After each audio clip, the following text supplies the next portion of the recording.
सामाजिक संघटन गोरसेनेचा जिल्हाध्यक्ष दिलीप रावसाहेब जाधव मागच्या 11 वर्षापासून गोरसेना सामाजिक संघटनेमध्ये सतत कार्यरत असून आजच्या ठिकाणी आज हे जे काही पत्रकार परिषद राबवण्यात आलेली आहे या पत्रकार परिषदेच्या माध्यमातून येथील तमाम समाज बांधव शोषित पीडित वंचित बहुजनांना मी प्रस्थापितांना सर्वप्रथम मी आपल्या जगभरातील करोडो लोकांच्या मनावर ज्यांनी आपल्या विचाराने कार्याने कर्तृत्वाने राज्य केले असे महामानव आदरणीय डॉक्टर बाबासाहेब आंबेडकर यांच्या जयंतीनिमित्त सर्वांना मी सर्वप्रथम शुभेच्छा देतो। त्याचबरोबर बंजारा सामाजिक संघटनेच्या माध्यमातून चळवळीचं काम करत असताना आज रोजी प्रस्थापितांच्या हिसक्यामध्ये जो काही समाज गुंतलेला आहे, जो काही शोषित पीडित वंचित बहुजन वर्ग आहे, मागासलेला वर्ग आहे, या वर्गाला कुठेतरी न्याय मिळावा लागेल आणि लोकशाही भारतातील जे काही लुप्त होत चाललेली आहे त्या लोकशाहीला कुठेतरी एक जीवदान मिळालं पाहिजे हे उद्दिष्ट ध्येय मनात ठेवून आमचे सहकारी किंवा आमचे मित्र आदरणीय प्रोफेसर संपतजी चव्हाण यांनी समनक जनता पार्टी नावाची राजकीय पक्ष भारतामध्ये उभारलं। महाराष्ट्रामध्ये मागच्या 9 एप्रिलला समनक जनता पार्टीचा उदय झाला आणि भव्याशा प्रकारात लाखो लोकांच्या उपस्थितीमध्ये समनक जनता पार्टी 9 एप्रिल 2023 रोजी आपण उभारली गेली माहूरगड येथे। त्यानंतर आत्तापर्यंत आपण हे जे काही निवडणूक लढवायचा प्रयत्न करतोय, निवडणूक लढवायचा निर्णय घेतले, या निर्णयामागचं एकच कारण आहे की बाबा आमचा समाज इतका मोठा असून महाराष्ट्र राज्यामध्ये शोषित पीडित वंचित बहुजन अल्पसंख्याक समाज असताना इथे जे काही प्रस्थापित लोक आहेत, इथे जे राजकीय पक्ष आहेत आपले, यांनी आमच्या समाजाची किंवा या बहुजनांची सगळ्याचा विचार न करता एकाही जिल्ह्यामध्ये एकही लोकसभेची जागा दिली नाही, म्हणजे तिकीट दिलं नाही। त्याचं कुठंतरी देश मी खेद आहे। इतकं मोठं मतदारसंघ असताना आज रोजी आम्ही समनक जनता पार्टीच्या माध्यमातून वाशिम, यवतमाळ, हिंगोली आणि नांदेड 3 ठिकाणी आपण लोकसभा लढवतो। त्याचबरोबर मागच्या 3 दिवसापूर्वी उस्मानाबाद जिल्ह्याचे आमचे सहकारी मित्र घारगाव तालुक्याचे घारगाव ग्रामपंचायतचे उपसरपंच सन्माननीय आमचे मित्र श्यामभाऊ पवार यांना लोकसभेच्या माध्यमातून संपतजींच्या आदेशानं प्रदेशाध्यक्ष रामकृष्ण कालापड साहेब, आमचे राष्ट्रीय नेते अनिलजी राठोड सर, आमचे राष्ट्रीय सहसचिव राजाभाऊ पवार यांच्या नेतृत्वामध्ये श्यामभाऊंना आम्ही उस्मानाबाद म्हणजे धाराशिव जिल्ह्याची उमेदवारी डिक्लेअर केली। त्याबद्दल मी श्यामभाऊचं पहिल्यांदा अभिनंदन करतो गोरसेनेच्या वतीनं। आणि सांगायचं एवढंच आहे की गोरसेनेच्या वतीनं संपूर्ण धाराशिव जिल्ह्याच्या वतीनं एक जिल्हाध्यक्ष या नात्यानं मी श्यामभाऊलाच नाही तर समनक जनता पार्टीला माझ्या संघटनेचा उस्मानाबाद धाराशिव जिल्ह्याच्या वतीनं जाहीर असा पाठिंबा दर्शवतो आणि समाजाला एक आवाहन करतो, जे काही सर्व समाज आहेत, जो पिछडा वर्ग आहे, या पिछड्या वर्गाला माझं आव्हान आहे, आपण सर्वांनी एकत्र आलं पाहिजे।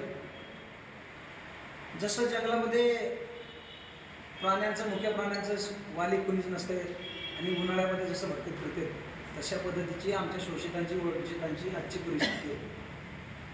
आणि या सत्ताधाऱ्यांना जो सत्तेचा माज आलेला आहे, हा माज कुठंतरी उतरवला पाहिजे।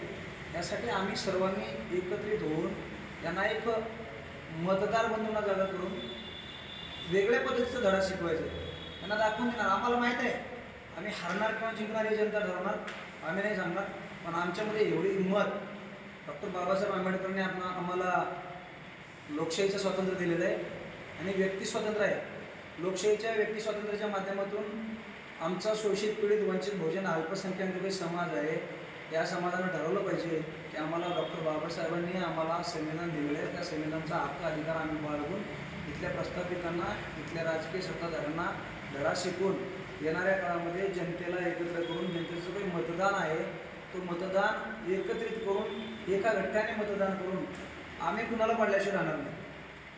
आमचं एवढंच सांगणं आहे, आम्ही जिंकणार किंवा हरणार हे जनता सांगेल, पण आम्हाला एवढी ख्याती आहे आणि तुम्हाला आम्ही विश्वास देतो, येणाऱ्या काळामध्ये हा समाज, हा पिछडा वर्ग समनक जनता पार्टीच्या माध्यमातून इथल्या सत्ताधाऱ्यांना त्यांची जागा दाखवल्याशिवाय राहणार नाही। मागच्या काळापासून त्यांनी घराण्याशाही टिकवत आली, आत्तापर्यंत राजकारणाच्या स्वरूपातून त्यांची घराणेशाही इथे संपणार त्यांना मला सांगायचं आहे.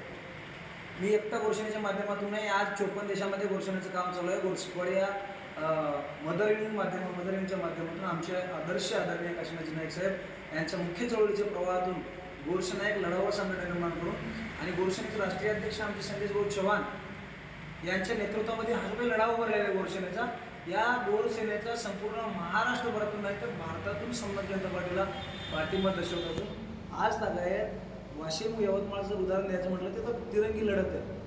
आणि तुम्ही पत्रकार बंधू आहात, मीडियावाल्यांना पण माहिती आहे वाशिम यवतमाळला कशा प्रकारचा प्रचार चालू आहे, कशा प्रकारची रणनीती चालू आहे. आणि त्या तिरंगी लढतीमध्ये इथल्या प्रस्थापितांना, इथल्या सत्ताधाऱ्यांना त्यांची जागा 100% दाखवून देणार. आणि त्याच पद्धतीचा प्रचार आपल्या जवळच्या हिंगोली मतदारसंघामधून आणि नांदेड मतदारसंघामध्ये तशाच पद्धतीचा प्रचार प्रसार चालू असून तिथं संबंध जनता पार्टी आपली जागा मिळवशी राहणार नाही एवढं मला आत्मविश्वास आहे. तशाच पद्धतीनं आज आम्ही शांभाऊंना 100% काळजाच्या देठापासून आम्ही पाठिंबा दर्शवतोय. आणि शांभाऊसाठी जीवाचं रान करू आम्ही सर्व समाजबांधवांना घेऊन, इथल्या शोषित पीडित वंचित बहुजनांना घेऊन सगळ्या संघटनात्मक जे काही चळवळ आहे त्या चळवळीच्या वरिष्ठांना आम्ही भेटणार. आमचे जे काही छोटे मोठे राजकीय पक्ष आहेत सगळ्या पक्षाच्या वरिष्ठांना आम्ही भेटून एकत्रितरित्या आमच्या उद्यापासून आमच्या बैठका चालू होतील. उद्या 16 तारखेला आम्ही आपली उमेदवारी अर्ज दाखल करणार आहोत. त्यावेळेस पण आम्हाला पत्रकार परिषदेत सहकार्य पाहिजे. आम्ही पत्रकार म्हणून एवढी सूचना आहे किंवा एक विनंती आहे, जशा पद्धतीनं या लोकशाहीच्या अधिकारानुसार मीडिया हा भारताचा तिसरा डोळा आहे आणि हा तिसरा डोळा जर झाकला गेला तर 100% आम्हाला विश्वास आहे भारताची लोकशाही कोणीच वाचवू शकणार नाही. म्हणून आम्हाला मीडियाला, पत्रकार परिषदेला विनंती आहे, वारंवार विनंती आहे की आपण तुमच्या माध्यमातून होईल तितका शोषितांना, वंचितांना उजेडात आणण्याचा प्रयत्न करा. या जे काही छोटे मोठे राजकीय पक्ष आहेत या पक्षांना तुम्ही उजेडात आणा, प्रवाहात आणा, जनतेच्या निदर्शनास आणून द्या. समाजाच्या जे काही अडचणी आहेत, मूलभूत हक्कासाठी, गरजेसाठी, न्याय हक्क, अधिकार, मान सन्मानासाठी समनक जनता पार्टी आज उभारली. आणि त्या समनक जनता पार्टीला मागच्या 21-22 वर्षापासून काम करत असलेली, भारतातच नाही तर एकूण 54 देशामध्ये काम करत असलेली राजकीय संघटना, सामाजिक संघटना गोरसेना ही अनेक समाजासाठी लढली गेली. रस्त्यामध्ये आंदोलनं, उपोषणे, बऱ्याच प्रकारचे न्याय हक्क, अधिकार, मान सन्मान मिळवून देण्यासाठी काम करत आलेले.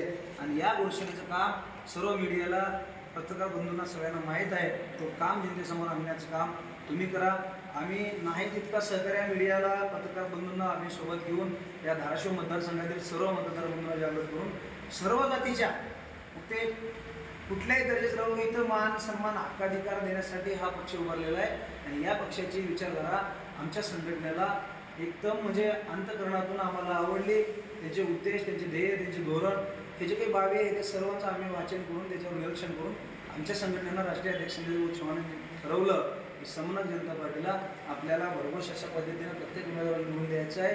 त्याच्यासाठी सर्वतोपरी प्रयत्न करणार. आणि धाराशिव जिल्ह्यातील इथल्या जे काही प्रस्थापित लोक आहेत, आत्ता जे काही उमेदवार ठरले आहेत त्या उमेदवारांना आम्ही 100% त्यांची जागा दाखवणार, त्यांच्या घरची जागा त्यांना परतवणार एवढं सांगतो. आणि परत एकदा समनक जनता पार्टीच्या धाराशिव जिल्ह्यातील जे काही उमेदवार आहेत आत्ताचे, आमचे शांभाऊ पवार यांना पुढील वाटचालीसाठी, लोकसभेचे आमचे खासदार होण्यासाठी त्यांना माझ्या संघटनेच्या वतीनं हार्दिक शुभेच्छा देतो आणि थांबतो. जय मानवता, जय संविधान, जय ओबीसी, जय विज्ञान, जय भारत. दाखल करून त्याचा सर्वतोपरी प्रचार आज चांगल्या पद्धतीने चालू आहे. त्यानंतर आम्ही हिंगोली, नांदेड आणि वाशिम यवतमाळ या 3 ठिकाणी सध्या त्यांचं दुसऱ्या टप्प्यामध्ये मतदान आहे. आता तिसऱ्या टप्प्यात बीडचं आहे आणि तिसऱ्या टप्प्यामध्ये धाराशिवचं मतदान आहे. तर तिसऱ्या टप्प्यामध्ये सर्व आमची जे काही कार्यकर्त्यांची जी काही चळवळ आहे ते सर्व चळवळ येणाऱ्या 27 तारखेला धाराशिव जिल्ह्यामध्ये उपस्थित राहून तिथून पुढं आमची आखणी, आमच्या जे काही कॉर्नर बैठका आहेत त्या सगळ्या तिथं आखल्या जातील. आणि यानंतर आणखीन आमच्या दुसऱ्या जिल्ह्यामध्ये बैठका चालू आहेत. त्या प्रत्येक जिल्ह्यामध्ये आमची उमेदवारी दाखल करण्याचा प्रयत्न आमचं सर्वतोपरी चालू आहे. बीडमध्ये पंकज लोकसभेमध्ये मातब्बर उमेदवार आहेत सध्या आणि आपण लोकसभा लढत आहे. आपल्याकडे मुद्दे काय असतील? आमचा उद्देश एकच आहे. आमचा जो काही समाज आहे म्हणजे शोषित वंचित बहुजन, मी वैयक्तिक माझ्या एका समाजासाठी मी बंजारा समाजातून, हिंदू लमानिया समाजातून बिलॉंग करतोय. मला माझ्या समाजासाठी राजकारण करत नाही किंवा समनक जनता पार्टी एका समाजासाठी राजकारण करत नाही. समनक जनता पार्टी म्हणजे समान हक्काधिकार, मान सन्मान मिळवून देण्यासाठी ती पार्टी उभारलेली आहे. आणि देशात आपण पाहतोय आत्तापर्यंत जर आमचा हिशोब किंवा आमचा हिस्सा जर संविधानाच्या माध्यमातून आम्ही हिस्सा म्हटलं या भारत देशाच्या राजकीय कार्यकर्त्यांना किंवा राजकीय सत्ताधाऱ्यांना आणि इथल्या संविधानाच्या माध्यमातून इथल्या प्रशासनाला आम्ही जर आमचा हिस्सा मागितला तर आमच्या या देशामध्ये 40 आमदार 25 खासदार झाले पाहिजे. आमचं एकही खासदार आतापर्यंत संपूर्ण महाराष्ट्रात पाहता एकही वंचित बहुजनाला तिकीट दिलं नाही. याच्या मागचं कारण काय? कुठंतरी जातीवाद. आता आम्ही पाहतोय मराठा समाज बांधवांनी एकत्रितपणे त्यांची एकी दर्शवली, मग त्यांची कुठेतरी दखल घेतली गेली, त्यांना उमेदवारी दिली. पण आमच्या समाजाला उमेदवारी का नाही? अल्पसंख्याक मुस्लिम बांधवाला उमेदवारी दिली नाही. याच्या मागचा उद्देश काय? सरासरी राजकीय षडयंत्र आहे आणि हा षडयंत्र कुठेतरी थांबलं पाहिजे. आमचा उद्देश एकच आहे, शोषित वंचित पीडित बहुजनांना मान सन्मान हक्क अधिकार मिळवण्याचं काम समन्वय जनता पार्टीत राहील आणि या कामाला खांद्याला खांदा लावून साथ देण्याचं काम गोरक्षेनेचं राहील. जनता पार्टीने जे इतर उमेदवार दिले ते कोणत्या प्रकारे?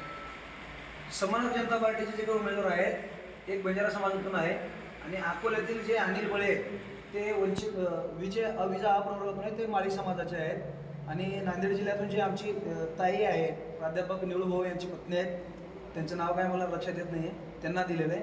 आणि महाराष्ट्राचे जे प्रदेशाध्यक्ष आहेत ते मला वाटते मागासवर्गीय आहेत, रामकृष्ण कालापाड साहेब. ते राजकीय स्वरूपात राजकीय चळवळीत काम केलेले आहेत आणि ते त्यांचं फॅमिली बॅकग्राऊंड वगैरे सगळं चांगलं आहे. आम्ही इतर जातींना घेऊन समोर येतोय. येणाऱ्या काळामध्ये आता सध्या तात्पुरते आम्ही पार्टीचे इथं कामकाज चालू करण्यासाठी उस्मानाबाद जिल्ह्याचे जे काही अध्यक्ष आहेत ते आम्ही आमचे सहकारी बंधू बालाजी राठोड यांना जबाबदारी दिली. यानंतर उस्मानाबादची पूर्ण कार्यकारिणी येणाऱ्या 2 दिवसामध्ये आम्ही जाहीर करणार आहोत. प्रदेशाची कार्यकारिणी पण इतर समाजाला घेऊनच करणार आहोत. बंजारा समाजानं ही पार्टी उघडली नाही.